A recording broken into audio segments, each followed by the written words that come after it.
দিয়ে যদি কিষেনরে মাঠে দিয়ে 2 কোপ দেবে, একবার পেশাব করবে, আর ভাবতেছি না বাড়ি যেতে হবে। তাহলে কি দেশের এই ধান ফান লাগার লাগি কাজ কামাতো? কি সুন্দর ভাগ করে দিয়েছে। বলতে গেলে রাত কেটে যাবে। আল্লাহ পাক নিজেই বলছেন, লানাফিদাল বাহরু ক্বাবলা আন তানফাদা কালিমাতু রাব্বি ওয়ালাউ জিনা বিমিসলিহি মাদাদা। সারা দুনিয়ার সব পানি কালি হবে, সমস্ত গাছগুলো কলম হয়ে যাবে। তোমরা সবাই মিলে আল্লাহ পাকের কুদরত গুলো এমন করে এক একটা করে বর্ণনা দিবার লেখবা, সারা দুনিয়ার কলমকালি শেষ হয়ে যাবে, আবার বানানো হবে, আবার শেষ হবে, তবু আমার কুদরত লিখে শেষ করতে পারবা না। তিনি আমাদের রব, তিনি আমাদের এই রবটা আল্লাহর খুব পছন্দ হয়েছে বিদায় কোরআন শরীফের ভিতরে আল্লাহ তাআলা 957 বার রব শব্দ ব্যবহার করেছে। শরীয়তের যে বিধানগুলো আল্লাহ বেশি জরুরি মনে করেছেন সেইগুলো নিয়ে বেশি আলোচনা করেছে। নামাজের পরে আল্লাহ পাক সবচেয়ে বেশি আলোচনা করেছে শরীয়তের বিধানের মধ্যে জিহাদের আলোচনা। জিহাদ 682 বার, নামাজ মাত্র 82 বার, আর জিহাদ 682 বার। প্রয়োজন বেশি। এখন রেডি থাকেন, এনি টাইম এভরিডে, যে কোনো দিন, যে কোনো সময়, যে কোনো বছর এসে পড়তে পারে আপনাদের। এতদিন যে লড়াই টড়াই করছেন, বিভিন্ন কিছু নিয়ে করছেন, তার আর নাম কব না। এবার যে যুদ্ধ আসতেছে, এই যুদ্ধ আসলে আসবে কাফের মুশরিকের সাথে ঈমান আর ইসলামের যুদ্ধ। ঠিক আছে না? বাংলাদেশ স্বাধীন করা আপনাদের জন্য জরুরি ছিল। মুরব্বীরা সে সময় যারা লড়াই করেছেন, আপনাদের অসংখ্য ধন্যবাদ। যারা বেঁচে আছেন তাদেরকে আল্লাহ তাআলা হায়াত বাড়ায় দিক সুস্থভাবে। যারা মারা গেছে আল্লাহ তাআলা তাদেরকে শহীদি দরজায় জান্নাতি করুন, এ দোয়া তাদের জন্য করব। বাকি এটা ভূখণ্ড নিয়ে একটা লড়াই। আর এবার যদি আসতেছে ইনশাআল্লাহ ঈমান আর ইসলামের বিপক্ষে কাফের মুশরিকের লড়াই, কাফের মুশরিকের বিপক্ষে ঈমান ইসলামের লড়াই। এই যুদ্ধে নারী পুরুষ সকলের জন্য ফরজে আইন হয়ে যাবে, বেশি দেরি নেই। আল্লাহ পাক 682 বার আলোচনা করেছেন। নবী পাক সাল্লাল্লাহু আলাইহি সাল্লামের উপরে দায়িত্ব ছিল কি? হুয়াল্লাযী বাআসা ফিল উম্মিয়িনা রাসূলাম মিনহুম ইয়াতলু আলাইহিম আয়াতিহি। ওই আল্লাহ তিনি যিনি তার রাসূলকে প্রেরণ করেছেন এই দায়িত্ব দিয়া, ইয়াতলু আলাইহিম আয়াতিহি, কোরআন শরীফের সব আয়াতগুলো উম্মতকে পড়ে শোনাবে, উম্মতকে শিখায় দেবে। ওয়া ইউআল্লিমুহুমুল কিতাব, আর এই কিতাব তাদেরকে শিক্ষা দেবে। ওয়া ইউযাক্কিহিম, নবীর দায়িত্ব তাদের চরিত্র নষ্ট হয়ে গেছে, এই নষ্ট চরিত্রকে চিকিৎসা করে সুস্থ করে দেবে। ওয়া ইউযাক্কিহিম হুয়াল্লাযী বাআসা ফিল উম্মিয়িনা রাসূলাম মিনহুম ইয়াতলু আলাইহিম আয়াতিহি ওয়া ইউযাক্কিহিম ওয়া ইউআল্লিমুহুমুল কিতাবা ওয়াল হিকমা, এবং তাদেরকে হিকমত শিক্ষা দেবে। হিকমতের অনেক লম্বা ব্যাখ্যা, সময় লাগবে, সংক্ষেপে বোঝার হিকমত শিক্ষা দেবে। ওয়া ইউআল্লিমুহুমুল হিকমা।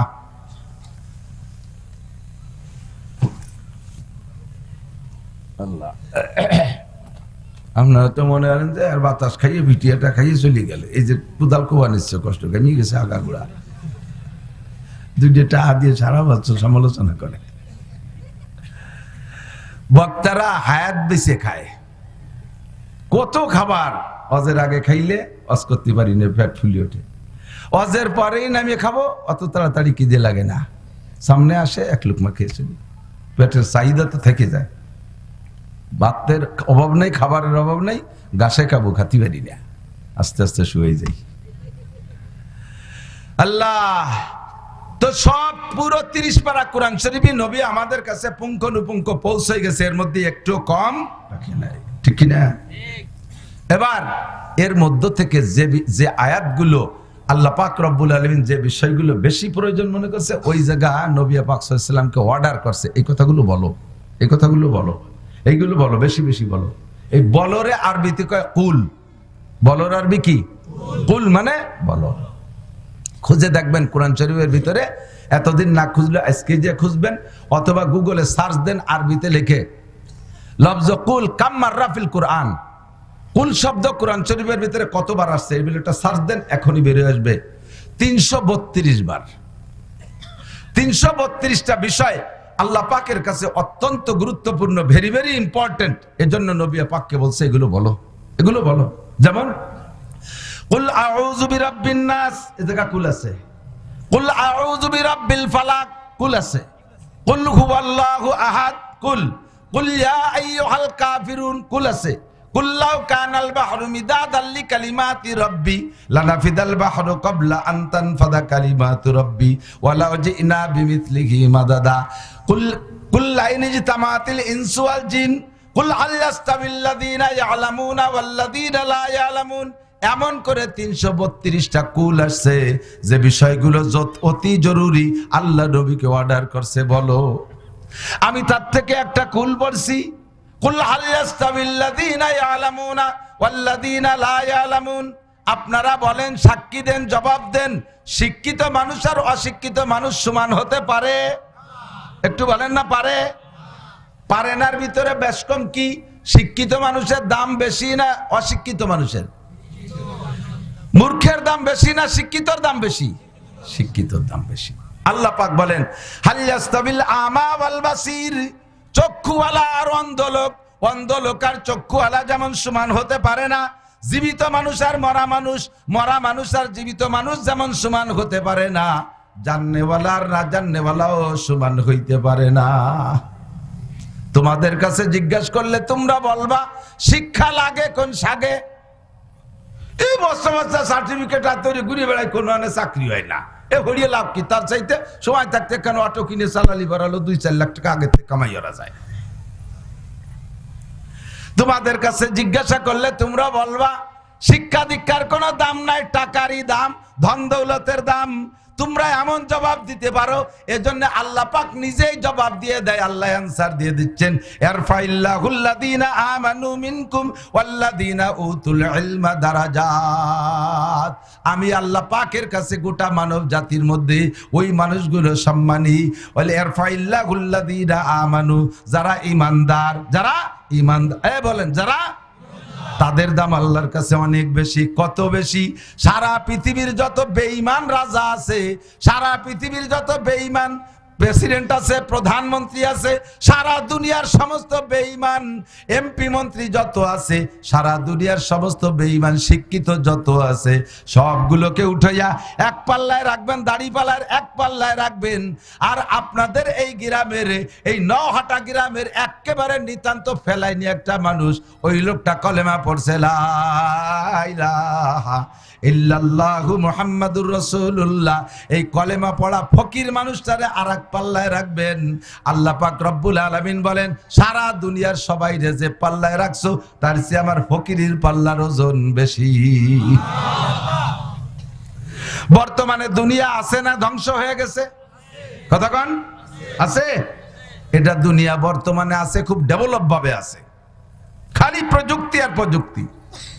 ডবল রাস্তা, 3 ডবল, 2 তালা 3 তালা রাস্তা। আগে আমাকে কুটি কালে এক কলি মাইনি নিয়ে কঠিন ছিল না, রাস্তা আবার 2 তালা 3 তালা করে। তা কোনটাই দিয়ে চলে আর কোনটার তলে পড়ি তাই এর ওটা ভয় ছিল না। ঢাকা শহরে যাইবেন, ফ্লাইওভার 1 তালা 2 তালা 3 তালা রাস্তা। বাঙ্গার মোড়ে যাবেন, যাইয়া রাতের বেলা দিনের বেলা হারায় যাবেন ঘুরতি ঘুরতি, কুলিয়া সুরের মতো। কুলিয়ার সুর যদি পেঁয়াজ খাইয়ে যায় তখন মোটামুটি বাইরেও নিয়ে জানো লাবুদু মাতাবুদু লান্তু মাবুদু লাবুদু মাতাবুদু, এর মধ্যে খালি ঘুরতি তারে তাই বাঙ্গার মোড়ের পেঁয়াজ।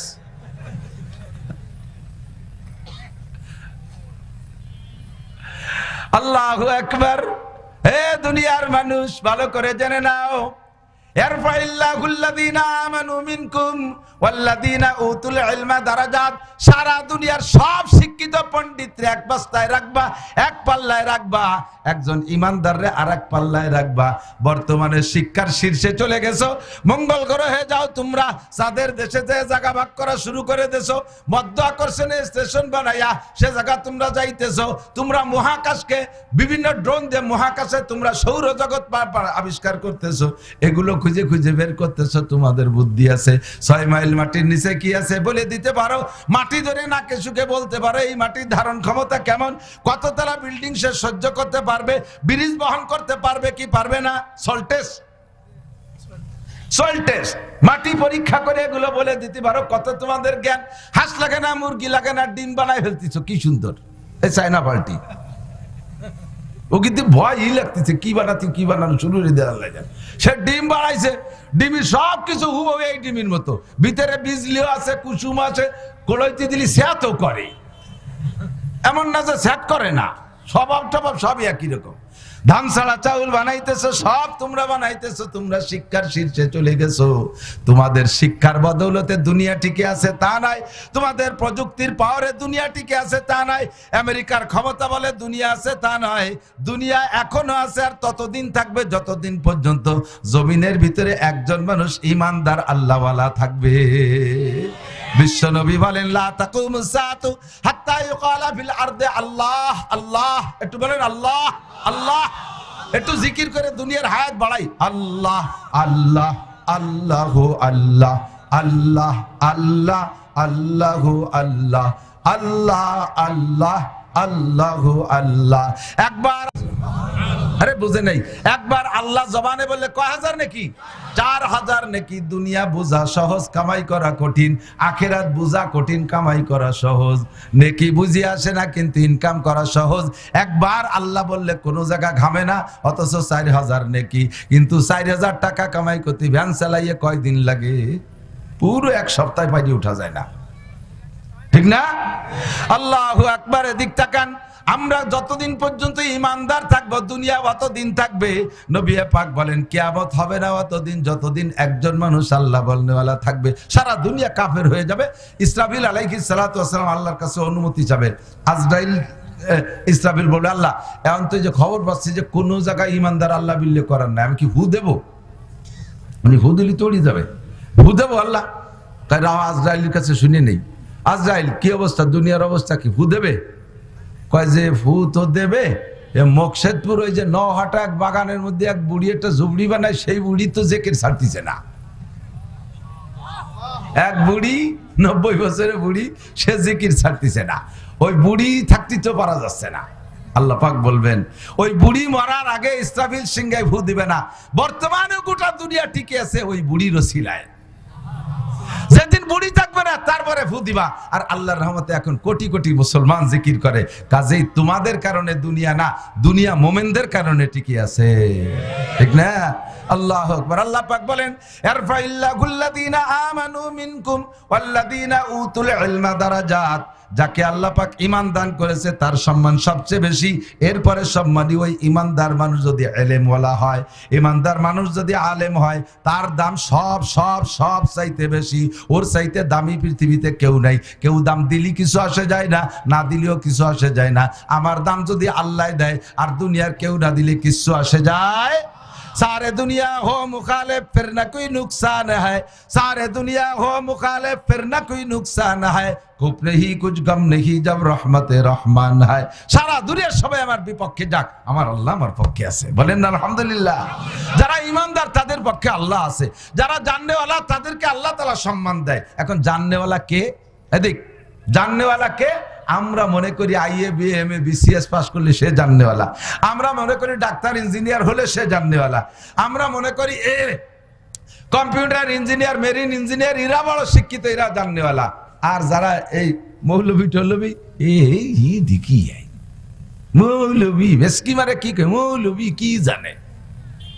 তুমি জেনে নাও সারা দুনিয়ার যত জাগতিক সার্টিফিকেট আছে একটা সার্টিফিকেটে বিশ্বনবী সই করবে না।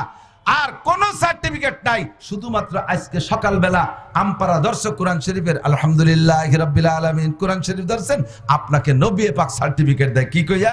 খায়রুকুম মান তাআল্লামাল কুরআনা ওয়া আল্লামা। তোমাদের মধ্যে সবচাইতে দামি, বলেন সবচাইতে, সবচেয়ে দামির উপরে কি দামি থাকে? সবচেয়ে দামির উপরে যদি করে দামি কয়, সবচেয়ে বড়র উপরে কি বড় থাকে? একজনরা 4 ভাই ফিরায় সেম সেম বোঝা যায় না কোনটা ছোট কোনটা বড়। তো মাঝে জন এক মুরব্বী কয় বাবা তোকে যদি সব কয় ভাই একরকম দেওয়া যায়, বড় কোনটা ছোট কোনটা তো টের পাই না। ও কয় সবচেয়ে বড় আমি, তার চেয়ে বড় মেয়ে ভাই। সবচেয়ে বড় আমি, তার চেয়ে বড় মেয়ে ভাই। ওরা আবাল না কয়া ভাই? তুই যদি সবচেয়ে বড় হয় তার চেয়ে বড় মেয়ে ভাই থাকে কি রে? তার তো কই সবচেয়ে বড় মেয়ে ভাই তারপরে আমি। তো সবচেয়ে ভালো কোরআন বলা, বলেন সবচেয়ে ভালো। আপনি মূর্খ কৃষক কোরআন পড়েন, আপনি সবচেয়ে ভালো। ডিসি সাহেব কোরআন পারে না, ওরে এক পাইরও দাম নাই। ওসি সাহেব কোরআন পারে না, আপনি একজন ব্যাংক চালানে কোরআন পড়েন, আপনার দাম আল্লাহর কাছে ওসি ডিসি এসপি সবগুলোর চাইতে আপনার দাম বেশি। যেহেতু আপনি কোরআন জানেন। খয়রুকুম মান তাআল্লামাল কোরআন ওয়া আল্লামা। তো যদি দামি হতে চান, আল্লাহর কাছে দামি হতে চান, নবী পাকের কাছে দামি হতে চান, তাহলে আপনাকে কোরআন শিখে দামি হইতে হবে। অন্য কোন তার দাম কবরে যাওয়ার পরে নেই। কেউ কি হাদিস শুনাইতে পারবেন? ক্বালা রাসূলুল্লাহ সাল্লাল্লাহু আলাইহি সাল্লাম খয়রুকুম মান কানা এমএ পাস। হাদিস শুনছেন নি? খয়রুকুম মান কানা আইএ পাস বিএ পাস। কোন হাদিসই পাইছেন যদি কোনো ব্যক্তি ম্যাট্রিক পাস করে তার দুনিয়ায় অভাব থাকবে না? পাইছেন? ম্যাট্রিক পাস করলে অভাব থাকবে না এরকম কোনো গ্যারান্টি আছে? আরে বিসিএস এমএ পাস ছেলেরা ভ্যান চালায় বেড়াচ্ছে, রিক্সা চালাচ্ছে ঢাকা শহর দিয়ে। কত এমএ পাসের রিক্সা আমি উঠছি।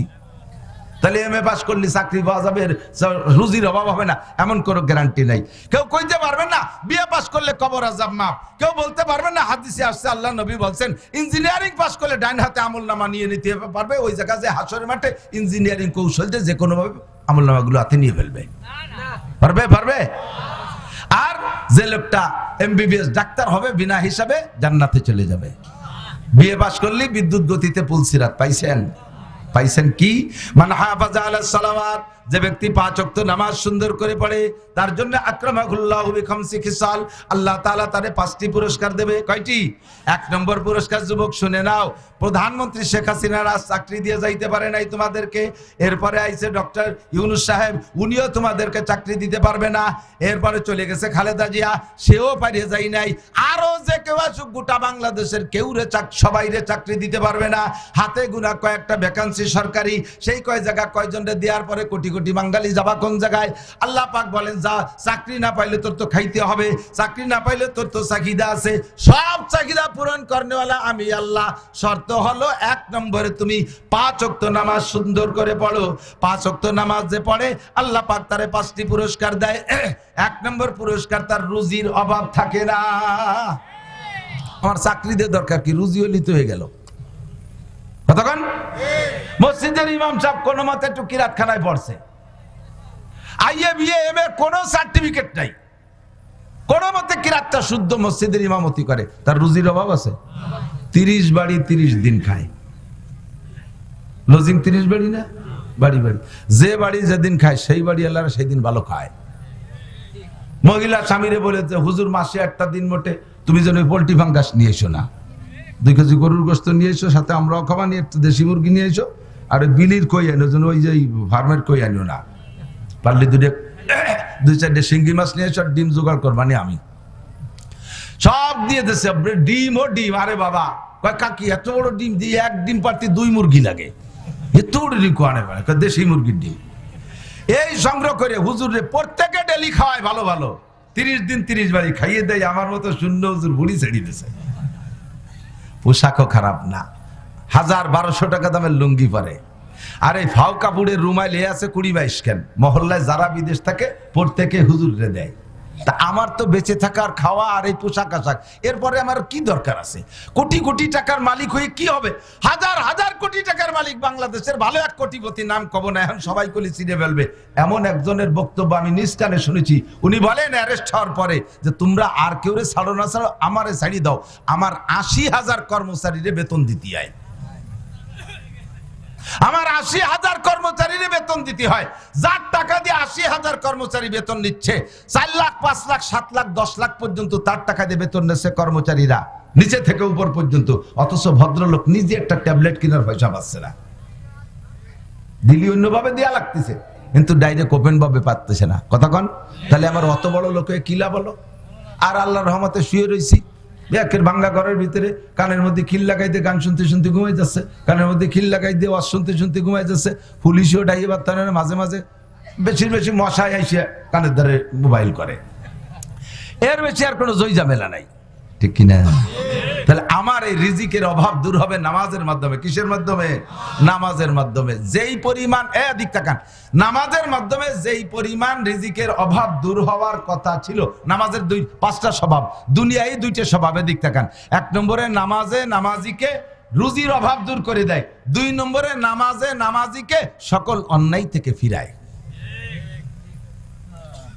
জায়গা মতো চলে আসে, দিক নড়াচড়া হবে না, টাইম মতো আজান হবে, নামাজ হবে, নড়বেন না কেউ। নামাজের এই হাদিসে আছে 5টা কাজ। একটা দুনিয়ায় 4টে মরার পরে কবর আযাব মাপ, ডান হাতে আমলনামা, বিদ্যুৎ গতিতে পুলসিরাত পার, বিনা হিসাবে জান্নাত। এই 4টে হলো মরার পরে। আর একটা দুনিয়ায় রুজির অভাব দূর করে দেবে, এক মনে রাখবেন।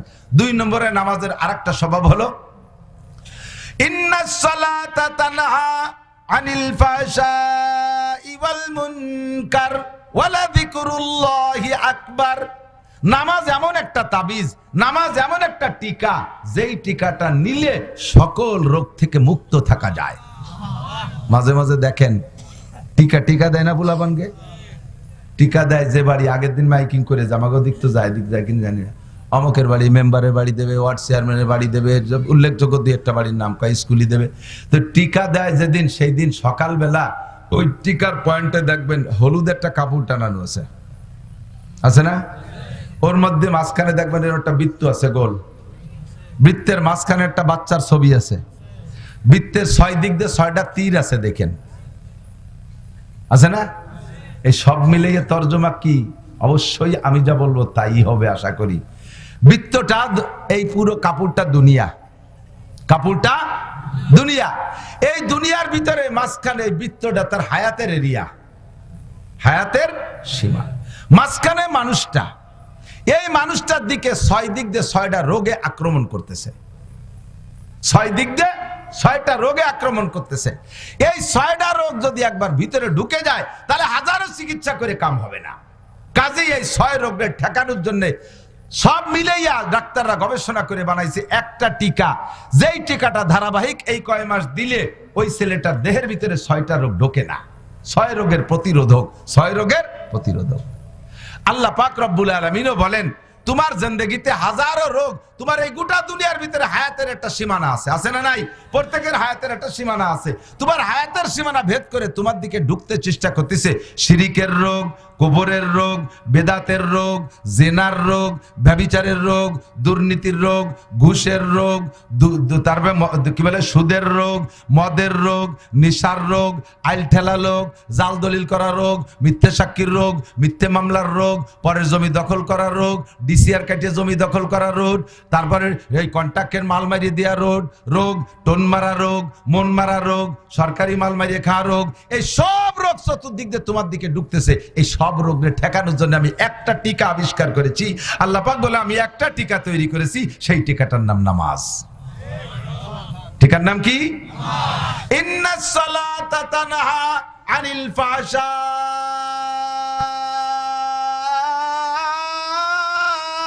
ওয়াল মুনকার।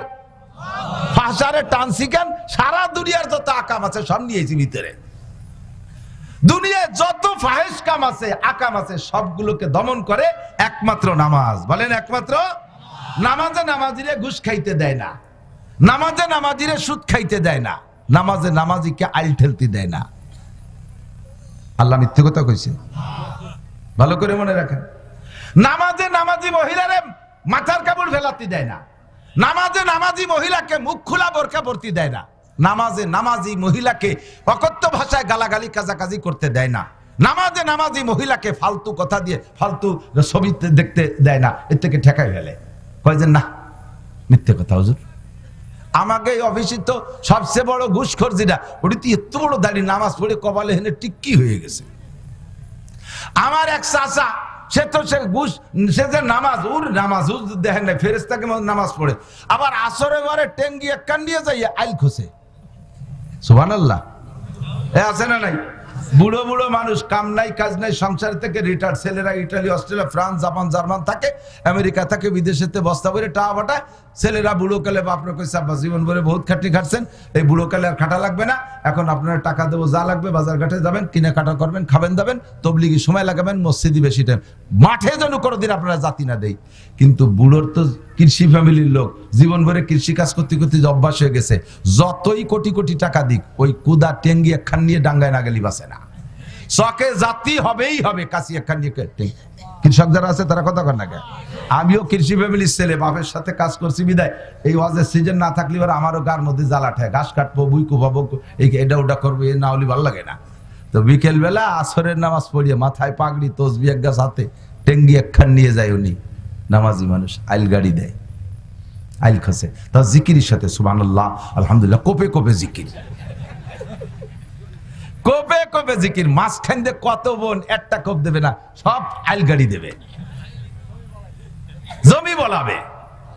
30 বছর পরে এই জমি যদি বুড়ো বেচার সিদ্ধান্ত নেয়, বুড়োরে বলবেন আপনার সাথে কিনা বেচার কন্ট্রাক্ট হয়েছে, কাকা জমি কি মাপে জোপে ঠিক আছে? এই যে 10 কাঠা তো কইলেন, 10 কাঠা কি হবে না?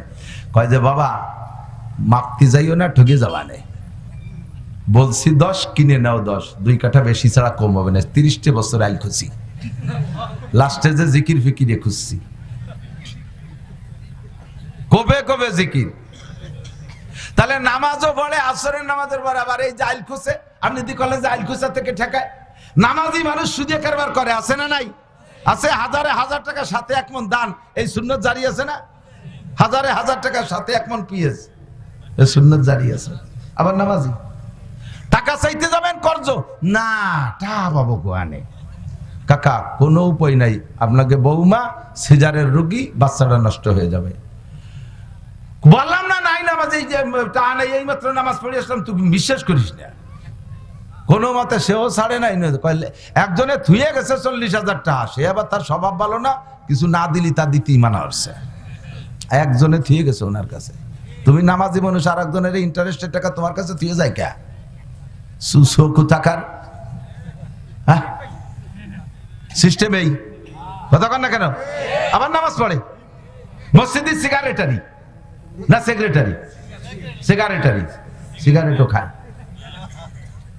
সভাপতি, বড় বড় পদ দখল করো, নামাজও বড় আকামও করো। কেন? নামাজ পড়ে, আরে বাবা কি ভঙ্গি সঙ্গী, চশমা পাই দিয়ে নামাজ পড়ে। এরপরে হাই স্কুলে যে যখন মাইয়েকে, সিয়ানা মাইয়েকে যখন 500 মিটারের দৌড় হয়, সেই সময় চশমার উপরের দিন ভুতু বেচার মতো সেই দেয়, আবার নামাজ পড়ে। সাড়ে শয়তান কোথাকার, শয়তান কামিল খালি শয়তান, আর এটা হলো সাড়ে শয়তান। তাহলে নামাজে ঠেকায় তো ঠেকাচ্ছে না, ঘটনা কি? এবার আসেন আমি জায়গা মতো হাত দেই, সময় কম, বেশি ভাঙ্গাতে চাপাতে পারবো না, চাপানো ছাড়া গেলা লাগবে। ওই যে বড় একখান গাড়ি নিয়েছে, অনেক টাকা দাম, ছোট গাড়িগুলোর দাম আছে। এই গাড়িটা 50 লাখ টাকা দামের গাড়ি, হঠাৎ করে রাস্তায় থামিয়ে গেছে, চলে না। গাড়ির যা যা দরকার বাহ্যিক সব আছে, বডি স্যাসিস, নতুন গাড়ি, একেবারে লাস্ট মডেল। এই গাড়িটা হঠাৎ করে দাঁড়ায় গেছে, যেতেই পারে, হঠাৎ করে দাঁড়ায় গেছে, চলে না। কারণ কি? ড্রাইভার বুঝতেছে না। এই সে আগাগোড়া সব তো আছে, চাকা ভালো আছে, ইঞ্জিন ভালো আছে, এ ভালো আছে, ও ভালো আছে, বডি ভালো আছে, রং ভালো আছে, কোনো তাই কম নাই, কি তেল পানি সবই আছে, কিন্তু চলে না। কারণ কি? ফোন দিয়ে মিস্ত্রি ডেকে আনছি, মিস্ত্রি এসে কয় কি, একটা ছোট্ট একটা পিন পড়ে গেছে, নিচে একটা পার্সেল একটা পিনির মতো, ওইটা ভিতরে কোন জায়গা ছিল সেনতে পড়ে গেছে, ওই এক পিনি পুরো গাড়ি শেষ, আর গাড়ি চলে না। 4 লক্ষ টাকা দামের মোটর সাইকেল, সব কমপ্লিট আছে, শুধু বাল্ব টিউব নাই। বাল্ব টিউব দিয়ে হওয়া দেয় না, বাল্ব টিউবটা পড়ে গেছে। চলবে গাড়ি?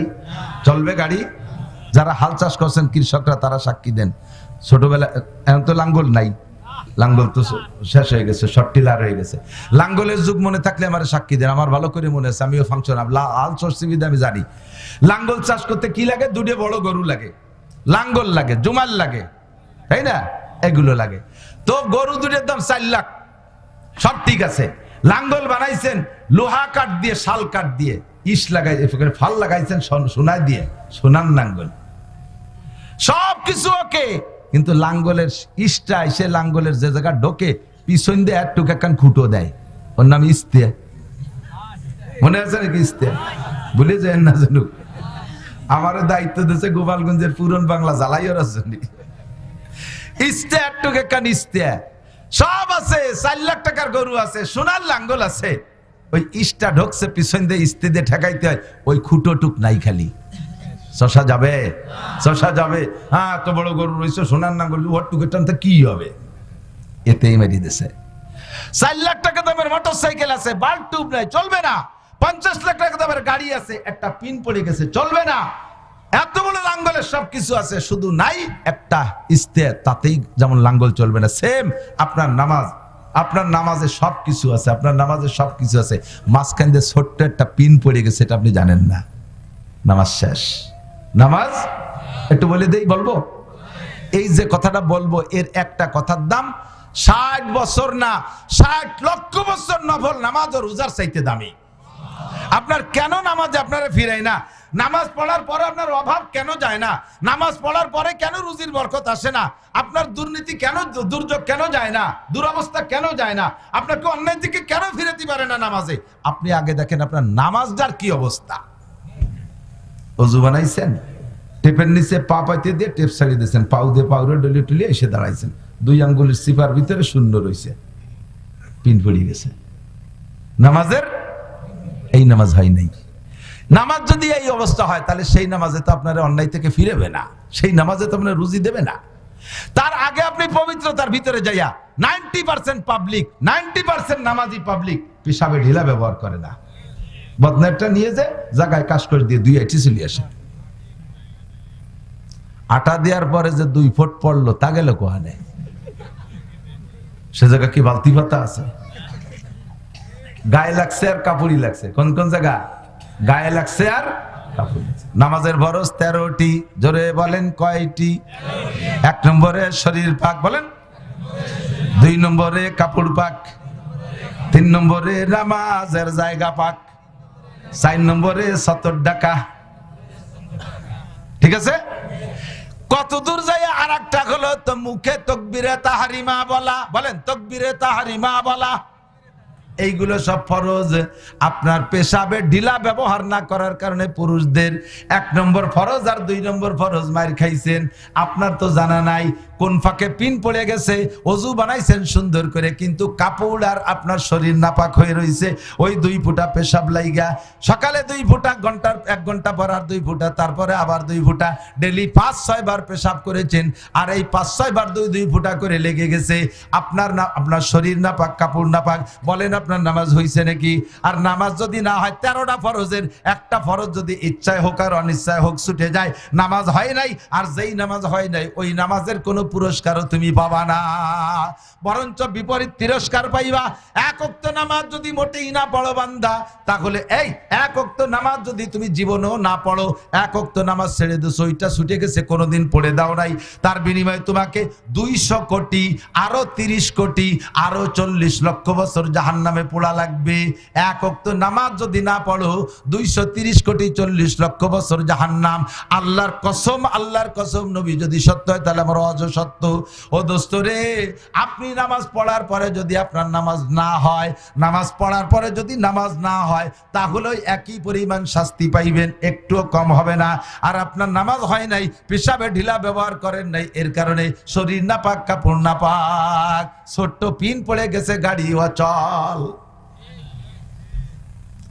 2 নম্বর আর একটা, তালবি আলিমরা মনে রাখো, এই বাস্তিয়া সেদিনকে কোন জায়গায় আসলাম না, মহারাজপুর, ওই দিন দেখলাম, বলছিলামও সেদিন, এই পাশ দিয়ে, আমাদের এই পাশ দিয়া, এটা পূব দিক নাকি? হ্যাঁ, 7 পাড়, জলিল পাড় বলতো, এদিক না, এদিক, আরো কোটালি পাড়া দিয়ে এদিক, এই দক্ষিণ দিক, এই এলাকা থেকে 1 গাদি বই নিয়ে আইছে। মসজিদি ইমাম সাহেব, মসজিদের ইমাম, সে মাইকে এলান দেয়, অমুক বাড়ি ইনজিল শরীফ পড়া হবে, আপনারা আসবেন। কত বড় হারামখোর ইমাম, চিন্তা করতে পারেন? কত বড় জাহেল! ইনজিল কিতাব, ঈসা আলাইহিস সালামের ইনজিল কিতাব এখন আমাদের পড়ার দরকার আছে? বাইবেল, তৌরাত, এ পড়ার দরকার আছে আমাদের? এই পড়ার জন্য ইমাম সাহেব এলান দেয়। এই ইমামগুলো পয়সা খাইয়া তাদের গরু হয়ে গেছে, তাদের গাড়ি জুমাইল দিয়ে শুষে বেড়াচ্ছে। সাধারণ আলেমরা ভালো করে লক্ষ্য করো, ইমান বিধ্বংসী শয়তান ঢুকে গেছে আমাদের ভিতরে। এই জন্য সব কথা খেয়াল করতে হবে। মুসল্লিদেরকে ডাইকা এই মশালা কয়, শুক্রবারে তুমি লম্বা লম্বা সিঁড়ি ভরাদের কিস্সা, হাওয়া আদমের গল্প, ইব্রাহিম ইসমাইলের গল্প শুনে লাভ নাই, ওর ভিতরে কোনো মশালা নাই, ও শুনে কোনো লাভ নাই, ও শুনে কোনো লাভ নাই। এই মশালাগুলো পড়াও। মুসল্লিরা নামাজের মশালা জানে না। ইমাম সাহেব যখন তাকবীরে তাহরিমা দেবে, আল্লাহু আকবার কবে, কানে আল্লাহু আকবার বলবে না? আপনারা মুসল্লিরা, আপনাদেরও মুখে আল্লাহু আকবার বলা ফরজ। আমি সচক্ষে দেখেছি, দেখি পাবলিক মুসল্লি মনে করে কানে হাত দিয়া ফরজ, মুখে আল্লাহু আকবার তো হুজুর কইছে, আমার তো আর কোয়া লাগবে না, মুখ বন্ধ রে, বুতুড়িয়ে দাঁড়ায় রয়েছে উপর দিক, সেই মুখে আল্লাহু আকবার বলে নাই। ইমাম আল্লাহু আকবার বলার পরে সাথে সাথে আপনারও আল্লাহু আকবার বলা ফরজ। আপনি যদি মুখে আল্লাহু আকবার না বলে শুধু কানে হাত দিয়ে সানা বাঁধেন, আপনার নামাজ হয় নাই। আপনি তো মনে করছেন নামাজ পড়ছি, নামাজের পরে লাখ লাখ টাকা এসে যাবে, সে পয়সা করে চাইলে নেওয়া আসে না, হুজুর যা করলো আল্লাহ যা করলো, তো মিথ্যে কথাই কইছে। নামাজে বলে রুজির বরকত, তো আগে যা ছিল এখনো তাই, তা কি হলো তাই বুঝিয়ে কোনো ফায়দা পাচ্ছেন না। বিদায় কয় আগে না পড়ছিলাম ভালো হয়েছিল, পড়িও কোনো উন্নতি নেই, ও পড়বো না, কারণ সে নামাজই তো আপনার হচ্ছে না, তার থেকে ফায়দা পাবেন কি? কতক্ষণ? তাহলে আজকে মাসালা বুঝে নেন। ইমাম আল্লাহু আকবার বলার সাথে সাথে পিছনে পিছনে মুসল্লিরাও কি বলবে? আল্লাহু আকবার। প্রথম তাকবীর বলা ফরজ, এরপরে উঠতে বসতে যে তাকবীর, এগুলো বলা সুন্নাত। আপনিও বলবেন মুখে মুখে। কেন বলবেন না? আল্লাহর নাম না, কেন বলবেন না? ফাঁকে এর মধ্যে ছোট্ট সিকুন পিন মশলাটা কয়ে দিয়ে দিক দেখান। ইমাম সাহেব বড় জামাত নিয়ে দাঁড়াইছে, ইমাম সাহেব একটু টেনে বলছে আল্লাহু আকবার। একটু সময় লাগছে না? ইমাম আল্লাহ আওরে টানতেছে আর আপনি ফাঁকে শটে মারি দিয়েছেন আল্লাহু আকবার। ইমামের আল্লাহু আকবারের আগে যদি আপনার আল্লাহু আকবার শেষ হয়ে যায়, আপনি ওই নামাজে জয়েন্ট সহি হয়নি। ইমাম সহ অন্যদের নামাজ হবে, আপনার নামাজ হবে না। কাজেই আপনি নামাজের পরে কোনো পুরস্কার দুনিয়াও পাবেন না, আখেরাতেও পাবেন না। নামাজের থেকে যা পাওয়ার দরকার ছিল তার যে ক্রিয়া, কিচ্ছুই আপনি পাচ্ছেন না। কথা কি বোঝা গেছে? নামাজের এই জাতীয় মাসালা যে কত রয়েছে, ইমাম সাহেব উলামায়ে কিরামরা খেয়াল করে, উলামায়ে কিরামরা খেয়াল করে, যারা নামাজ পড়ার মাঝে মাঝে ইমাম সাহেবরা খেয়াল করবেন। মহিলাদের কথা বলবো, মহিলা মাদ্রাসা তো উন্ডা একটু পাবে, তা তো উন্ডা বেশি দিছে, বলবানি দাঁড়ান। এদিকে ইমাম সাহেবরা কিরাতের মাসালা শুনতেছে সবাই? কেরাত কেরাত ইমাম সাহেবরা কেরাত পড়বেন, কেরাতটা লক্ষ্য করে পড়বেন। ইমাম সাহেবরা কেরাত পড়বেন, সূরা ফাতিহা পড়বেন, প্রত্যেকটা আয়াতে ছেড়ে ছেড়ে দিয়ে পড়বেন। একটা আয়াত ছেড়ে দেবেন, আল্লাহ তাআলা একটা জবাব দেয়। আপনি যখন পড়বেন আলহামদুলিল্লাহি রাব্বিল আলামিন, আল্লাহ খুশিতে হামিদানি আব্দি, আমার বান্দা আমাকে প্রশংসা করেছে, এই কথাটা আল্লাহ কয়। আর রহমানির রহিম, আল্লাহ কয় আতনা আলাইয়া আব্দি, আমার বান্দা আমাকে উপযুক্ত প্রশংসা করেছে। পাশাপাশি তো মালিক ইয়াউমিদ্দিন, বিচার দিনের মালিক আমার কে? বলার সাথে সাথে আল্লাহ কয় সাদাকা আব্দি, চমৎকার, আমার বান্দা সত্য কথা বলেছে। আমি যে বিচার দিনের মালিক, কথা আমার বান্দা, তুই সত্যি কইছিস বান্দা। এইভাবে আপনি একটা বলবেন, আল্লাহ একটা বলবে, দুইজনের মধ্যে গল্প আছে। এই জন্য আসসালাতু মিরাজুল মুমিনিন, নামাজ হলো মুমিনের মিরাজ। মিরাজ মানে আল্লাহর সাথে নবীর সাথে গল্প হয়েছে। আপনি নামাজের মধ্যে দেন গল্প করতেছেন, আপনি একটা বললে আল্লাহ একটা কয়, আপনি একটা বললে আল্লাহ একটা বলে, তাহলে গল্প হচ্ছে না? এরপরে 3 নম্বর 4 নম্বর আয়াত কি? ইয়াকা নাবুদু ওয়া ইয়াকা নাস্তাঈন, তোমারই ইবাদত করি, ওয়া ইয়াকা নাস্তাঈন, সকল সাহায্য তোমারই কাছে চাই। দুটি কথা না? তোমার ইবাদত করি আর সাহায্য তোমার কাছে চাই, এর মধ্যে 2 ভাগ। আল্লাহ কয় হাদা বাইনি ওয়া বাইনা আব্দি, এই একটা ভাগ হয়ে গেছে, অর্ধেক আমার আর অর্ধেক আমার বান্দার। বান্দা কইছে ইয়াকা নাবুদু, তোমার ইবাদত করি, এটা হলো আমার, ওয়া ইয়াকা নাস্তাঈন কইয়ে আবার সে নিজের সাহায্য চা শুরু করে দিয়েছে, কাজে ওটুক বান্দার। আল্লাহ তাই কয় হাদা বাইনি ওয়া বাইনা আব্দি, এই আয়াতটা আমার আর আমার বান্দার মধ্যে 2 ভাগ। ওয়ালি আব্দি মা সাআলা, বান্দা আমারটা তো আমি পেয়ে গেছি, আর আমার বান্দা যেটা বললো যে তোমার কাছে সাহায্য চাই, তাকে তা দিয়ে দিলাম। এই সাহায্য সাধারণ সাহায্য, আমি কোনো নাম কইনি কি সাহায্য, আমার যা যা লাগবে সব দেব। আমি কি জানি আমার কি কি লাগবে? সব তুমি জানো, যা যা লাগবে সব দেব, নাস্তাইন। এরপরে কয় আল্লাহ আমার টার্গেট আছে 2টি, একটা বলবো? আরে আমি আপনার কাছে শুনতেছি নাকি? আল্লাহর কাছে বলতেছি। আল্লাহ বলবো আমার আরেকটা জিনিস, এটা তো সাধারণ চাইছি, আমি টার্গেট আছে, বলবো? আল্লাহ কয় বলো। কয় ইহদিনাস সিরাতাল মুস্তাকিম, সবই দিবা, সব সাহায্য চাই, তবে আমাকে সঠিক রাস্তা দেখাও। বাংলাদেশে বসে তো রাস্তার অভাব নাই, কত রাস্তা, চতুর্দিক দিয়ে রাস্তা। তবলিগ, চরমুনাই, আটরশি, চন্দ্রপাড়া, সুরেশ্বর, বোদেশ্বর, ইনায়তপুর, বাহাদুরপুর, মিলাই দিয়ে, বেমিলাই দিয়ে, কিয়ামিয়ে, বেকিলামিয়ে, আহলে হাদিস, হিজবুত তাওহীদ, কাদিয়ানি, এ সবাই এসে কয় যে আমাকে সাথে এই দিক দিয়ে ঢাকা যাওয়া যায়। কার সাথে যাবো? কওদি আল্লাহ। আমি এত দলের মধ্যে খুঁজে পাচ্ছি না সিরাতে মুস্তাকিম, আমার সঠিক রাস্তাটা তুমি না দেখালে কিন্তু হারাই দেবানি। তবে আমার একটা অনুরোধ, আল্লাহ বলবো? কয় বলো। হয় কি এই আয়াত বলার পরে আল্লাহকে বলে আব্দি মা সালা, তুমি যা চাইছো দিয়ে দিলাম। এরপরে বলতেছি আল্লাহ আমার একটা দাবি অনুরোধ, মেহেরবানি করে ইহদিনাস সিরাতাল মুস্তাকিম, আমি আল্লাযীনা আনআমতা আলাইহিম, যেই রাস্তাতে চলার কারণে একদল মানুষকে তুমি পুরস্কৃত করেছো, ওই রাস্তাটা আমারে দেখাই দাও। বলার সাথে সাথে আল্লাহ কয় ওয়ালি আব্দি মা সালা, থ্যাংক ইউ, তুই যা চাইছিস দিয়ে দিলাম, যা, তোরে কোনো খারাপ রাস্তায় কেউ নিতে পারবে না। এদিক লাস্টে বলছি আল্লাহ তোমার পায়ে ধরি, কুদরতি পায়ে পড়ি, একটু পরে সিজদা দেব, তোমার কাছে অনুরোধ একটা রাস্তায় যেন আমি যাই, দুটি রাস্তায় যেন আমি যাই না। একটা হলো গায়রিল মাগদুবি আলাইহিম ওয়ালাদ-দাল্লিন। মাগদুবি আলাইহিম মানে ইহুদি, দাল্লিন মানে নাসারা। ইহুদি মানে ইসরায়েলিরা, আর নাসারা মানে খ্রিস্টান আমেরিকানরা। এই দুই দলের রাস্তায় তুমি আমারে চালাবা না, তোমার পায়ে ধরি আল্লাহ। দেখো আল্লাহ, এই জামানা কিন্তু এসে ভারী খারাপ, আমার এই দুই রাস্তাতে তুমি বাঁচাও। আল্লাহকে ওয়ালি আব্দি মা সালা, ঠিক আছে। দাল্লিনকে ছেড়ে দিলি, সাথে সাথে আমার শরীরের ভিতরে 360টা ফেরেশতা আছে, ওরাও সাথে সাথে কয় আমিন। এবার নবী পাক বলেন ইজা মান ওয়াফাকা তামিনুহু তামিনাল মালায়েকা গুফিরা লাহু মা তাকাদ্দামা মিন যামবিহি। যখন ইমাম বলে দেয় গায়রিল মাগদুবি আলাইহিম ওয়ালাদ-দাল্লিন ফাকুলু আমিন, তোমরা আস্তে আস্তে আমিন বলো। আরে তোমরা আমিন যখন বলো, ফেরেশতারা তখন আমিন বলে। মান ওয়াফাকা তামিনুহু তামিনাল মালায়েকা, যার আমিন ফেরেশতার আমিনের সাথে মিলে যায়, গুফিরা লাহু মা তাকাদ্দামা মিন যামবিহি, ওর জীবনের সব গুনাহ ক্ষমা হইয়া যায়। একটু একটা মাসালা কই বলবো, এদিক তাকান। আমিনটা জোরে কব না আস্তে কব, এই ব্যাপারে আপনারা দ্বিধাদ্বন্দ্বে আছেন। নতুন ওই যে ছোট অল্প বয়সী 16-18 বছরের শাইখুল হাদিস আমাদের ভিতরে ঢুকে পড়ছে। শাইখুল হাদিস, ওর বগল ভরা বুখারি, তাই একটু একটু বুখারি। এই বুখারি আলা শাইখুল হাদিসকে পালাই পড়ে মহা বিপদে আছি। আর বাংলাদেশে জীবন ভরে হানাফি মাযহাবের, সৌদি আরবে যায় কয় বছর চাকরিতে ঘোড়া খেতা ভেড়া মেড়া চড়াইয়ে, দুম্বা টুম্বা চড়াইয়া, ওই জায়গাতে মশলা নিয়ে ঢালি দিছে বস্তা ভরিয়ে, বড় বড় ব্যাগেজ লাগেজ নিয়ে আইছে, খুলে দিছে, ওর মধ্যে খালি মশলা বাড়িয়ে মসজিদে যাইয়া বহির পর ছানা বাঁধে, পাও খানিক চেরাই দিয়ে, ফাঁসের জন্য লাথই ছড়াই দিয়ে আমিন। ভাব দে বেটা, তোরে কি সৌদি আরব পাঠাইছে আমিনটা নিয়ে তিনি? তুই গেছিস কটা টাকা আনবি, বুড়ো কালে যা দুয়ে মুছে খাতি পারি, তুই আমিন আনতে গেছিস কে? জানতে আমরা যাবো। মুফতি আব্দুল গফফার সাহেব 50 বার গেছে, বাংলাদেশের উলামায়ে কিরাম শত শত বার গেছে, তারা তো আমিনটা নিয়ে নেয় না। তুই মূর্খ মানুষ, আনতে গেছিস কে? ও জায়গাতে কি আনতে হবে তা আনার মতো বুদ্ধি আমাকে আছে। এদিক তাকান।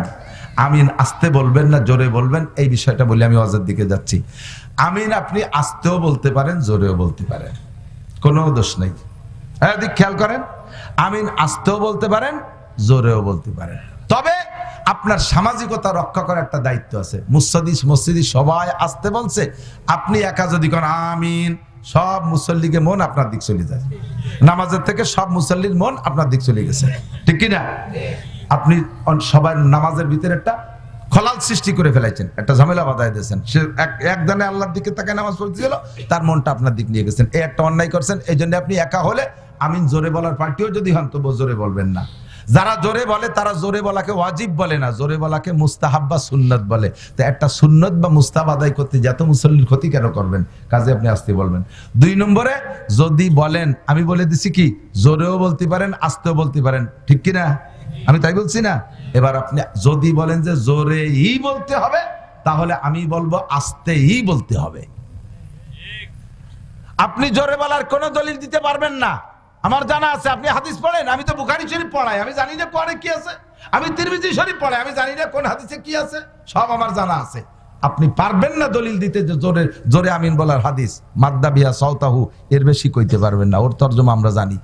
তবে আমি আস্তে বলার দলিল দিতে পারবো। খেয়াল করেন, হুজুর বলছেন যার আমিন ফেরেশতাদের আমিনের সাথে মিলে যাবে তার গুনাহ মাফ। তাহলে ফেরেশতাদের আমিনের সাথে আমার আমিন মিলাতে হবে না? ফেরেশতার আমিনের সাথে আমার আমিন মিলানোর 2টা দিক, একটা হলো টাইমের মিল আর একটা হলো শব্দের মিল। তো টাইমের মিলটা মিলছে, তাহলে কখন? ইমাম যখন ওলা দাল্লিনকে ছেড়ে দেয়, তখন ফেরেশতারা আমিন বলে, আমরা আমিন বলি, একই টাইমের মিল হলো। এবার আরেকটা মিল হতে হবে আওয়াজের মিল। তো ফেরেশতাদের আওয়াজ কি আমিন কোনোদিন কানে শুনছেন? তা আপনি জোরে কোন কে? ফেরেশতারা কইলো আস্তে, আপনি কইলেন জোরে, তাহলে অর্ধেকে মিললো আর অর্ধেকে মিললো না। টাইমই মিলছে আওয়াজে, তাহলে গুনাহ অর্ধেক থেকে যাবে। আর যদি পুরো মাফ করাইতে চান তাহলে টাইমও যেমন মিলেবেন, আওয়াজও এরকম মিলেবেন। ফেরেশতারাও আস্তে কইছে, আমিও আস্তে বলবো। কতক্ষণ ফেরেশতারা জোরে কলো না আস্তে কলো, তা বুঝলাম কি রে? তা বুঝলাম কি রে মানে কানে না শুনলি তো আস্তে কইছে, আমি শুনি নাই বিদায় আস্তে। আর কি দলিল লাগে? ঠিক কি ঠিক না? কাজে আমি হবে আস্তে। এবার আসেন মশলা, এ কথা তো মনে আছে, একা একাও যদি নামাজ পড়েন ফিস ফিস করে কিরাতে, আমার বাবারা ভাইরা এদিক লক্ষ্য করেন, আপনি একা একাও নামাজ পড়লে সূরা ফাতিহাটা এইভাবে ছেড়ে ছেড়ে দিয়ে পড়বেন, তাহলে আল্লাহ পাক ফাঁকে একটা জবাব দিতে পারে। আর আপনি এক নিঃশেষে মারিয়ে দিয়েছেন আলহামদুলিল্লাহ রাব্বিল আলামিন রহমানির রহিম মালিকি ইয়াউমিদ্দিন ইয়্যাকা না'বুদু ওয়া ইয়্যাকা নাস্তাইন গায়রিল মাগদুবি হঠাৎ দলিন। আল্লাহকে আমি যেটুকু কবিতা কন্যা কও, তুই তো যা চাইছ তা দিয়ারই সময় পেলাম না। হঠাৎ দলিন করতে যে হঠাৎ দলিন কে বেলাই যা দেব তা দিয়ারই তো সময় পেলাম না, তুই কি চালি কদি দেই। তাহলে আমি তো সূরা ফাতিহা সবচেয়ে বড় মুনাজাত, সবচেয়ে বড় মুনাজাত কি? তাই আল্লাহর কাছে বললাম আল্লাহ দেওয়ার জন্য রেডি, আমি নিতে সুযোগ নেই না, আল্লাহরে দিতে সুযোগ। তাহলে আজকে থেকে কিরাতে ভাবে কেটে কেটে পড়বো, ঠিক আছে না? তাড়াতাড়ি পড়ে, সময় কম। আলহামদুলিল্লাহ রাব্বিল আলামিন আর রহমানির রহিম মালিকি ইয়াউমিদ্দিন ইয়্যাকা না'বুদু ওয়া ইয়্যাকা নাস্তাঈন ইহদিনাস সিরাতাল মুস্তাকিম। পরিমাণ মতো হালকা হালকা টান দিয়ে শুদ্ধ মাখরাজ সহ শুদ্ধ আপনি খোসাটে কাটে পড়েন, তবু আয়াতগুলো শ্বাসে শ্বাসে ছেড়ে দিয়ে পড়েন। তবে এক নিঃশ্বাসে ছেড়ে দিয়ে দুই আয়াত পড়বেন না, ছাড়িয়ে দেবেন তো নিঃশ্বাসও ছাড়তে হবে, নইলে আবার সই হবে না। এক মাসালা, দুই এদিক তাকান। এরপরে সূরা ফাতিহার পরে কিরাত পড়বেন। এই কিরাতের মাসালা উলামায়ে কিরাম সবাই খেয়াল করবেন, মা বোনরাও খেয়াল করবেন। আপনি পাবলিকরা বিশেষ করে যদি মাঝখান দিয়ে খোঁজ কাবলা একটু কোরআন শরীফ মুখস্থ থাকে, সেইটুক নামাজের মধ্যে পড়ার জন্য দিল কান্দি ওঠে, সেটুকির সাথে পরের রেখাতের সাথে মিল আছে কিনা আপনার দেখতে হবে, ইমামতি শিখতে হবে। আমি গহরডাঙ্গায় দাওরা পড়ি যেবার মৌলানার ক্লাস, 6 মাসের পরে 6 মাস আমি অন্য নানুপুর পড়ছি, মিশকাত তারাইল ফুকরা পড়ছি, জালালাইন পর্যন্ত, গহরডাঙ্গা শুধু দাওরা হাদিস পড়ছি। তো 6 মাস পরে যাইয়া কি দেখি রে হুজুররা, চৌমনি হুজুর আমারে কয় যে তুমি আসর মাগরিব ঈশা 3 ওয়াক্ত নামাজ পড়াবা মাদ্রাসার মসজিদে। 1400 ছাত্র, মোহতাম সাহেব হুজুর, চৌমনি হুজুর, ঢাকার হুজুর, কাশিনী হুজুর, বরিশালের হুজুর, কোটালীপাড়া হুজুর, পাটগাতির হুজুর, বগুড়ার হুজুর, বড় হবে শাহ হুজুর, এরা হলো বাঘের মতো মানুষ, মানে সামনে দিয়ে আটতে গেলেও পেশাব এসে যায় বয়তে, এমন বেটা বেটা মানুষ। তার মধ্যে আমার দেশে ইমামতিতে, আমি তো হাফেজ না, পাবলিক নামাজ পড়াই, কাঁপতি কাঁপতি পড়াই। প্রথম তো ছোট ছোট আয়াত তো দম ফুরে যায়, সে সাইডে উঠতে পারি না, ঢোক এসে যায়। তো ওইভাবে পড়াই। আবার কণ্ঠ ছিল ভালো, হুজুর আমার খুব পছন্দ করছে, উচ্চারণ যা ছিল সব হুজুরই সাপোর্ট দিছে। এখন কিরাত ওইরকম যে আনতে পারি সে আনতে পড়ি, আমার তো ওই ফিকা জানা নাই। বরিশালের হুজুর রহমাতুল্লাহ আলাইহি ক্লাসের মধ্যে একদিন বলতেছে, মিয়া আজকে মাগরিবের নামাজে প্রথম রিকাতে আলাম তারা পড়লে, পরের রেখাতে ইন্না তাইনা পড়লে, দুই সূরার মধ্যে মিল কি? তুমি তো আলেম হয়ে গেছো মাওলানা, তরজমা তো জানো, কোন তরজমার মিলের কারণে আলাম তারার পরে ইন্না তাইনা পড়লে? আর একদিন প্রথম রেখাতে লীলাভি পড়ছি, পরের রেখাতে যে কুলু সূরা পড়ছি। কামিয়া প্রথম রেখাতে লীলাভি বলে, পরের রেখাতে কুলু বললে, দুই সূরার মধ্যে মিল কি? তুমি পাবলিকই পড়ে, ভুল পড়ে বা যা করে যেটুক পড়ে, আল্লাহ সুযোগ দিয়েছে ফাকরা মা তায়াসসারা মিনাল কুরআন, যে কোনো জায়গাতে পড়লে নামাজ হবে। তো তুমি আলেম হয়ে এরকম গলমিল পড়ো কে? দুই কিরাত দুই রেখাতে পড়বা, আগের রেখাতে যে কিরাত পড়বে পরের রেখাতে সেই দুই কিরাতের মধ্যে তরজমাগত দিক দিয়ে, নাজেলের দিক দিয়ে, অবতরণের দিক দিয়ে, মাসালার দিক দিয়ে মিল হতে হবে। বুঝতেছেন আপনারা নাকি আমি কি করতেছি তা আল্লাহ জানে? আমি কি বুঝাচ্ছি? একটু টের পাচ্ছেন সবাই? কি আর একটু আগুন তাহলে আরো ভালো বুঝতে পারবেন। এখন আমি বললাম যে হুজুর মিল টিলির তো কোনো চিন্তা করি না। কাজে বেটা এদিক প্রথম রেখাতে যদি তুমি আলাম তারা পড়ো, তাহলে অবশ্যই দ্বিতীয় রেখাতে লিলাফি পড়বা, না পড়লে নামাজ হবে না তা না, আবার উল্টো বুঝে না যেন নামাজ হয়ে যাবে। কিন্তু একজন দুইটা কিরাতের ভিতরে যে মিল আছে, মিলটা তুমি নষ্ট করবা কা? যে তরজমা বোঝে তার ভিতরে খুব জ্বালা লাগে। আলাম তারা সূরার ভিতরে কি আসছে তরজমা শুনেন, আলাম তারা কাইফা ফাআলা রাব্বুকা বিআসহাবিল ফিল। হে নবী আপনি কি দেখেন নাই আপনার রব, আপনার আল্লাহ হস্তি বাহিনীর সাথে কি আচরণ করেছে? আব্রাহা ছিল কি বলে, আব্রাহা বাদশা কাবা ঘরকে ধ্বংস করার জন্য নবিয়া পাক দুনিয়া আসার আগেই নবিয়া পাকের চাচা দাদা যান খাজা আব্দুল মুত্তালেব হুজুরের দাদা, তার জিম্মায় ছিল কাবার চাবি। কুরাইশদের জিম্মায় কাবা ঘরের রক্ষণাবেক্ষণের দায়িত্ব ছিল। সে সময় নবীও দুনিয়া আসে নাই, আর মুসলমানদের তো কোনো গন্ধই নাই। কিন্তু কাবা ঘর সেই আগের থেকেই সম্মানী। কাবা ঘরের জিম্মাদারি ছিল কুরাইশদের কাছে। কাদের কাছে? কুরাইশদের কাছে।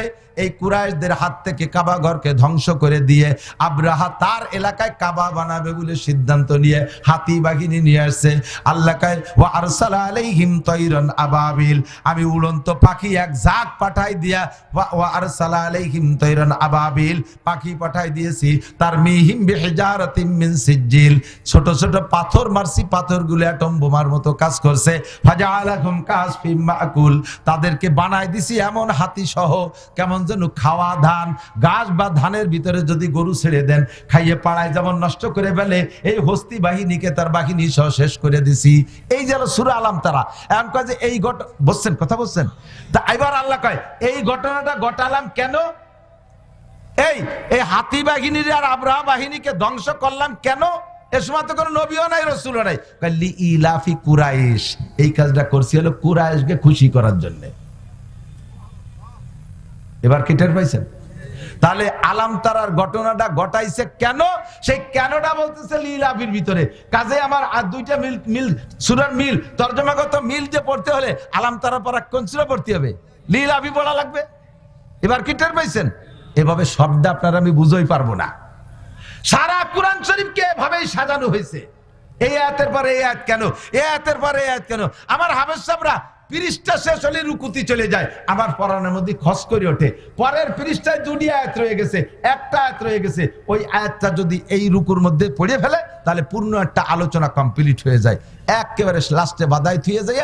এই যে জাহান্নামের কোনায় চলে গেছে, পট করে তওবা করে জান্নাতে চলে গেছে, সেইটুক না কইয়া জাহান্নামের কোনায় নিয়ে রুকুতি চলে যায়। কিরম যে লাগে, বিশাল খারাপ লাগে। আলাম নাশরাহ লাকা সূরা যদি প্রথম রেখাতে পড়েন, পরের রিকাতে ওয়া 3 পড়লে পড়তে পারেন, তবে পরের রিকাতে ইজাজা পড়লে তরজমার ভিতরে খুব মিল হয়। প্রথম রিকাতে যদি ওয়াইলুল্লি পড়েন তাহলে দ্বিতীয় রিকাতে আলাম তারা পড়েন না, দ্বিতীয় রিকাতে আরাইতাল্লাজি পড়েন, তরজমার মিল আছে। কোন দিক দিয়ে? ওয়াইলুল্লি কুল্লি হুমাজাতিল লুমাজা, এ জায়গা হুমাজা লুমাজার জন্য ওয়াইলের খবর আছে, আরাইতাল্লাজির মধ্যে ওয়াইল আছে। হ্যাঁ, ওয়াইলুল্লিল মুসাল্লিন, ওয়াইলুল্লিল মুসাল্লিন, ওই মুসাল্লিদের জন্য ওয়াইল। আল্লাযীনা হুম আন সালাতিহিম সাহুন, ওয়াইলে মিল আছে। প্রথম রিকাতে যদি ওয়াদুহা পড়েন তাহলে দ্বিতীয় রিকাতে অবশ্যই আলাম নাশরাহ লাকা পড়েন, কারণ ওয়াদুহার মধ্যে আল্লাহ পাক নবীকে সম্বোধন করে কথা বলতেছে। ওয়াদুহা ওয়াল লাইলি ইজা সাজা মা ওয়াদ্দাআকা, কা মানে হে নবী আপনি, মা ওয়াদ্দাআকা রাব্বুকা ওয়া মা ক্বালা ওয়ালাল আখিরাতু খায়রুল লাকা মিনাল উলা, যত কা আছে সব কা মানে হে নবী তুমি। আলাম নাশরাহ লাকার মধ্যে যান, আলাম নাশরাহ লাকা এ কা মানে নবী, আলাম নাশরাহ লাকা সদরাক ওয়া ওয়াদানা আনকা বিজরাক, যত কা আছে সব কার মানে হলো নবী। আলাম দোহার মধ্যে নবীকে সম্বোধন করে আল্লাহ বলেছেন, আলাম নাশরাহ লাকার মধ্যে বলেছেন। অন্য সূরা পড়লে নামাজ হবে না তা না, কিন্তু একজন ইমাম, একজন আলেম মানুষ কেন গড় মিল পড়বে? এই জায়গাতে 2 আয়াত, ওই জায়গাতে আরেক জায়গাতে 2 আয়াত। সূরা ইজা সামান ফাতারাত পড়তে এদিক, এই হবে সামনে খেয়াল হলো না, আরেক দিক থেকে বসে দিই, এই লাঠি দিয়ে পিটেন দেয়। ছোট তো ওরাই ভুল করে, এই জন্য ওকে ধমক দিয়ে শিখেছি। নামাজের ভিতরে পড়ে প্রথম পড়ে ইজা সামান ফাতারাত সূরা পড়ো তো, প্রথম পৃষ্ঠার মধ্যে হাফেজ আছে না, এনে প্রথম পৃষ্ঠায় 2 লাইন গেছে না? ইজা সামান শুরু হয়েছে কোন জায়গাতে? ইজা সামাউন ফাতারাত ওয়া ইদা, কোরআন শরীফ আছে না, খুলে দেন। ইজা সামাউন ফাতারাত ওয়া ইদাল কাওয়াকিবু ইনতাসারাত ওয়া ইদাল বিহারু ফুজ্জিরাত ওয়া ইদাল কুবুরু বুসিরাত আলিমাত নাফসুম মা কদ্দামাত ওয়া আখখারাত, এর আগের পৃষ্ঠায়। এই 2 লাইন বাদ দিয়ে নামাজের মধ্যে ওয়ালা দাল্লিন আমিন, এরপর ইয়া আইয়ুহাল ইনসানু মা গাররাকা বিরাব্বিকাল কারীম, এই জায়গা থেকে কিরাত পড়ে। তা আগের 2 লাইন যদি তুমি নাই পড়বা তাহলে আল্লাহরে কই দাও এই 2 লাইন খালি খালি নাজিল হচ্ছে কেন? একটা সূরার শুরুতে তুই 2 লাইন কেন বাদ দিবা? আর এই কথাটা আল্লাহ বলবে বিদায় তো আল্লাহ এই শুরুতে এই কথাগুলো বলছে। কি বলছে শুনেন, ইজা সামাউন ফাতারাত, যখন আসমান ফেটে যাবে, ওয়াইদাল কাওয়াকিবু ইনতাসারাত, তোমরা জেনে নাও আমার কুদরত কত মহান। ইজা সামাউন ফাতারাত, আসমান ফেটে যাবে, ওয়াইদাল কাওয়াকিবু ইনতাসারাত, আকাশের তারকাগুলো ছিন্ন ভিন্ন হয়ে যাবে। তারপরে ওয়াইদাল কুবুরু বুসিরাত, কবরকে কবরের থেকে বের করে দেওয়া হবে মানুষকে। ওয়াইদাল কুবুরু বুসিরাত আলিমাত নাফসুম মা কদ্দামাত ওয়া কাদিক, কিয়ামতের ময়দানে যখন মানুষকে কবর থেকে বের করে দেওয়া হবে, আলিমাত নাফসুম মা কদ্দামাত ওয়া আখখারাত, ওই সময় জানতে পারবে আমি দুনিয়ায় থাকতে কি পাঠাইছি আখিরাতের জন্য, সেই সময় বুঝবা। এই কথাগুলো বলে আল্লাহ কয়, বান্দা আমার এই মহান কুদরত তোর সামনে বললাম, আমার মহান কুদরত পেশ করলাম। ইয়া আইয়ুহাল ইনসান মা গাররাকা বিরাব্বিকাল কারীম, হে দুনিয়ার মানুষ, তোর এই দয়াবান মেহেরবান আল্লাহকে কোন জিনিসে ভুলাইয়া দিল। এই কথাটা বলবে বিদে আল্লাহ আগের এই 4-5 আয়াত কইছে। আরে হাবেশ সাহেব ওই 4-5 আয়াত বাদ দে, ইয়া আইয়ুহাল ইনসানু মা গাররাকা বিরাব্বিকাল কারীম, মনে কর নামাজ ছাড়ি দিয়ে এটি চলে যাই। মাঝে মাঝে বলি একটা গল্প, উদয়পুরের গল্প। মোল্লারহাট উদয়পুর মাদ্রাসার শাহ সাহেব হুজুর রহমাতুল্লাহ আলাইহি তারাবির নামাজ পড়তেছে। এই ছোট মোটো হাফেজরা, এরা হলো তারাবির ইমাম। তা হাফেজ সাহেব, উনি তো হাফেজ, খালি হাফেজ, মাদ্রাসার ছাত্র, তরজমা জানে না। তো আর শাহ সাহেব তো তরজমার আলেম। তারাবির নামাজ পড়তেছে, পড়তে পড়তে অপেক্ষায় থাকি আমরা যারা আলেম, তারা তারাবির নামাজে বিশেষ কিছু সূরার দিকে অপেক্ষা করি। কবে সূরা কাহাফ আসবে, কবে সূরা ইয়াসিন আসবে, কবে সূরা ইউসুফ আসবে, আবার কবে সূরা তোহা আসবে, সূরা আরাফ আসবে, যার ভিতরে তরজমা খুব মজাদার, এই অপেক্ষা করি। তো অপেক্ষা করতে করতে সূরা ইউসুফ এসে গেছে। শাহ সাহেব পিছনে মুসল্লি, হাফেজ সাহেব সূরা ইউসুফ পড়তে পড়তে ইউসুফ আলাইহিস সালাম রে কুয়োর মধ্যে ফেলালো ভাইরা, এই আয়াত আছে। তো ভাইরা নিয়ে ইউসুফ আলাইহিস সালামের কূপের ভিতরে ফেলাইলো। এরপরে 2-3 আয়াতের মধ্যে আবার ইউসুফ আলাইহিস সালাম কূপের থেকে উঠলো, এও আছে। তো ওই কূপের মধ্যে ফেলানো পর্যন্ত ভরছে। এরপরে কূপের থেকে উঠানোর কয় আয়াত হাফেজ সাহেব ভুলে গেছে। ভুলে খানিক দূরিত্বে পড়া শুরু হচ্ছে। সালাম ফিরেছে, সালাম ফিরানোর পরে শাহ সাহেব বলতেছে, হাফেজ সাহেব, ইউসুফ আলাইহিস সালামের সাথে কি তার ভাই গে মতো তোমারও শত্রুতাই? কি হয়েছে? ইউসুফ রে তার ভাইরাও ফেলালো, তুমিও ফেলাইলে, তারা উঠলো না, তুমি উঠলে না। আপনি টের পেলেন কি রে? তুই তো তেলাওয়াতের হাফেজ, আমি তরজমার হাফেজ। আমার ওই সময় নামাজ ছেড়ে দিতে মনে চাইছিল যে তুই যখন উঠলি না, আমি ইউসুফ আলাইহিস সালামটা উঠাই নিয়ে যাই। একেবারে কি আজে বাজে ওয়াজ করতেছি নাকি? এই সমস্যাগুলো আছে না নাই? কিরাত এক দার্সে পড়বেন, এক দার্সে পড়বেন। আপনি যা জানেন এক দার্সে পড়বেন। আপনি যেহেতু তরজমা বোঝেন না, এক দার্সে পড়বেন। তবে ওই জায়গাটা একটু খেয়াল রাখবেন। আলাম ওয়াইলুল্লি যদি পড়েন, নামাজ পড়ে, ওয়াইলুল্লির পরে আপনি আলাম তারা তো জায়েজ আছে, তরতিবে নামাজ হয়ে যাবে, কিন্তু তরজমাগত দিক দিয়ে মেলে না। আপনি ওই সময় আড়াই তাল্লাজি পড়েন। আলাম নাস এলাকার পরে অত্তিন পড়লে হবে, এক আয়াতের ছোট বড়, ওতে নামাজ নষ্ট হয় না। কিন্তু আপনি আলাম নাস এলাকার পরে ইজা যা পড়লে তরজমাগত দিক দিয়ে মিল হয়। তারপরে অত্তিনের পরে, সূরা অত্তিনের পরে আপনি ওয়াল আসর পড়লে তরজমা মিল হয়। দেখেন অত্তিনের মধ্যে কি আছে? অত্তিনি ওয়াজ যাইতুনি ওয়াতুরি সিনিনা ওয়া হাদাল বালাদিন আমিন লাকাদ খালাকনাল ইনসানা ফি আহসানি তাকওয়িম সুম্মা রাদাদনাহু আসফালা সাফিলিন। আমি মানুষকে সর্বসুন্দর করে বানাইছি, আবার এই মানুষ তার স্বভাব যে সর্বনিকৃষ্ট হয়ে যাবে। ইল্লাল্লাযিনা আমানু, শুধু এই নিকৃষ্টতা থেকে, এই ক্ষতির হাত থেকে বেঁচে যাবে যারা ঈমানদার, তারা নেক আমল করছে তারা। এবার জানো ওয়াল আসরের মধ্যে ওয়াল আসরি ইন্নাল ইনসানা লাফি খুসর, আল্লাহকে আমি সময়ের কসম খেয়ে বলি, সব মানুষ ক্ষতির ভিতরে। ইল্লাল্লাযিনা আমানু ওয়া আমিলুস সালিহাত, মিল আছে না নাই? আহা, বুঝতে পারলাম না রে পাবলিক। যদি তরজমা বুঝতেন কোরআনের, তাহলে লম্বা লম্বা তারাবি কোন মসজিদে সূরা তারাবি পড়তে চাইতেন না।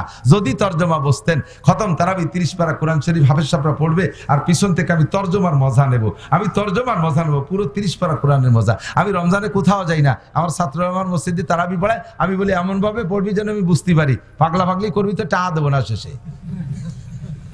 আমার মাদ্রাসার মসজিদে তারাবি পড়ায় 3 জন, 1 টাকাও মাদ্রাসার কোনো মহল্লা নাই, 1 টাকাও মহল্লার থেকে আসে না। তা 3 জনে আমি 60,000 টাকা দিয়ে দেয়, আমার টাকা দিয়ে দেয়। তা আমি 60,000 টাকা দেবো, আর আমি কোরআন বুঝবো না, তোরে পড়াতে দেবো না, আমারে বুঝোই পড়াতে হবে, পাতলা পাতলা করে সুন্দর করে, মজা লাগে। কথা কি বুঝে আসছে আপনাদের? আবার আর একটা মশালা বলি, কি হলো সময় দিয়েছ, আমি হলো 7:15 মতো কথা কব, নিজেরা চালাকি করে কথা করছে, নাড়া চালা দিচ্ছে না। আমার হলো শরীর ভীষণ খারাপ, আমি তো এত করবো না, 15 মিনিটের রস ফেরত দাও। আর একটা মশালা বলি, এদিক তাকান, মা বোনরা, মহিলারা খেয়াল রাখবেন। মহিলারা খেয়াল রাখবেন, মানে কাশিনী হুজুর বই কিনবেন তা না। কাশিনী হুজুর রহমাতুল্লাহ আলাইহির জীবনী আসছে, উলামায়ে কেরাম ছাত্ররা এর একটা বই কিনে নেবা। বড়দের জীবনী পড়লে বড় হওয়ার শৌক জাগে, এরা বড় হলেন কিভাবে সেইটা স্পৃহা জাগে ভিতরে। এই বই মাত্র 100-150 টাকায় বিক্রি হচ্ছে, এখানে নিয়ে যাবেন ইনশাআল্লাহ। তো শরীয়তের মাসালা এদিক তাকান। আপনারা পুরুষরা নামাজ পড়বেন কোন জায়গা? যে কোনো জায়গায় দাঁড়ায় দাঁড়াইয়া, দোকানে থাকলে দোকানে, খেতে থাকলে খেতে, যেখানে খুশি সেখানে। আর্থিক কষ্ট হলে বাড়ি ভরিয়ে ফেলবেন। কেন বলবেন বাড়ি? মসজিদে কেন যাবেন না? ইন্টারভিউ নেব, এক চাচাও সুরো ফাতে শুদ্ধ করে শুনতেই পারবেন না। আমি জানি মাস্টার হন আর ডাক্তার হন, ইংরেজি ভালো বলতে পারেন, বাংলা আমার সাথে 1000 গুণ রবি ঠাউরে ফেল করা দিতে পারেন, কিন্তু আরবির কাছে গেলে সব চাচার প্যারালাইসিস শুরু হয়ে যাবে, আমি ভালো করে জানি। আর নামাজ ভাঙ্গার কারণ 19টে, তার ভিতরে একটা হলো নামাজে অশুদ্ধ পড়া। অশুদ্ধ পড়লে নামাজ হয় না। কেমন হয় না এদিক তাকান, বুঝতে হবে। হয় না খালি শুনলেই হবে না। আপনি নামাজ মোটেই না পড়লে যেমন 230